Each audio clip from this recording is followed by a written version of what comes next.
You stand up. That's it. No announcement. No signal. Just a small shift. Your weight moving off the couch. And immediately, your dog looks up. Not casually. Not lazily. Sharply. Like something just changed in the universe. You take a step toward the kitchen. There's a soft tap, tap, tap behind you. You don't even need to look. You already know.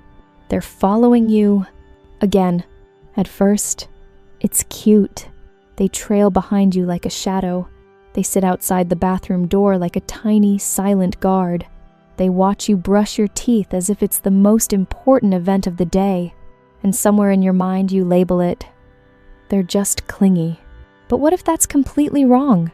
What if, in your dog's world, every time you walk away, it feels like you might not come back?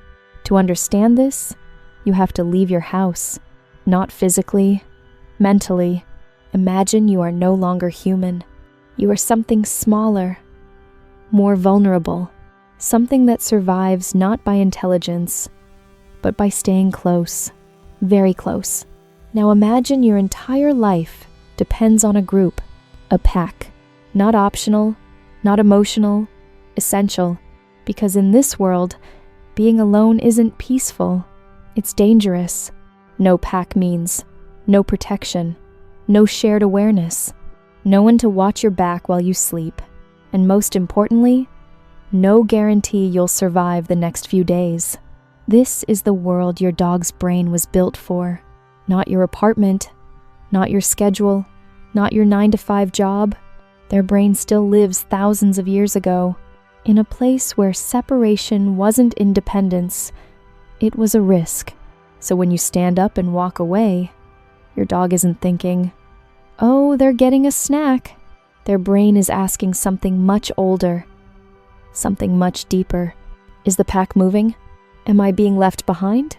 And those questions don't stay theoretical. They trigger a response. Inside your dog's body, things begin to shift.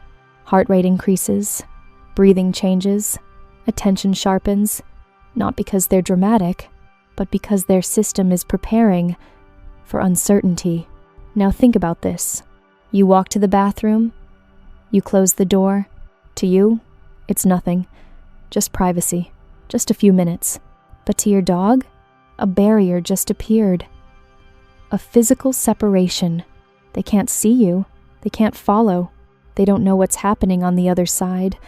So they wait, right outside. Not because they're obsessed, not because they don't respect boundaries, but because, in their world, distance without explanation is a problem. Now zoom out. Think about your daily routine. You leave the house, sometimes for hours. From your perspective, it's normal, predictable, routine. But your dog doesn't read clocks. They don't understand meetings. They don't know what "I'll be back later" means. All they know is this: you were here, now you're gone. And, historically, that's not a good sign. This is why some dogs sit by the door, why they react the moment they hear keys. Because keys don't just mean outside. They mean something is about to change. And change, in a survival-based brain, is never neutral. These are often called Velcro dogs. It sounds funny. It sounds harmless.